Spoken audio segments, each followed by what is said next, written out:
Faire du bien aux gens, c'est se faire du bien à soi-même.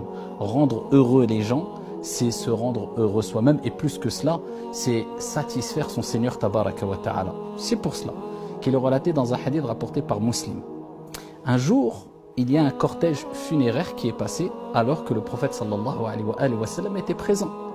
Et le prophète sallallahu alayhi wa sallam, après qu'il ait entendu les gens parler en bien de cette personne qui était décédée, il dit « Wajabat, wajabat, wajabat ». Il lui est obligatoire, il lui est obligatoire, il lui est obligatoire.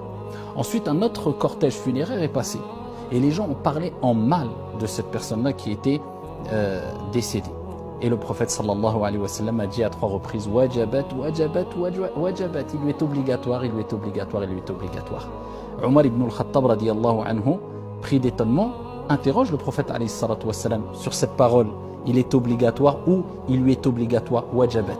Et le prophète alayhi salatu wa sallam a dit la première personne décédée, quand son cortège funéraire est passé, vous avez parlé en bien sur lui, j'ai dit wajabat, wajabat, wajabat, car le paradis lui est obligatoire. La deuxième personne, vous avez parlé en mal sur lui, vous avez témoigné négativement sur lui, j'ai dit wajabat à 3 reprises, car l'enfer lui est obligatoire. Et il dit antum shuhada'ullahi fil ard, car vous êtes les témoins d'Allah sur terre. Et il a réitéré cette parole à 3 reprises.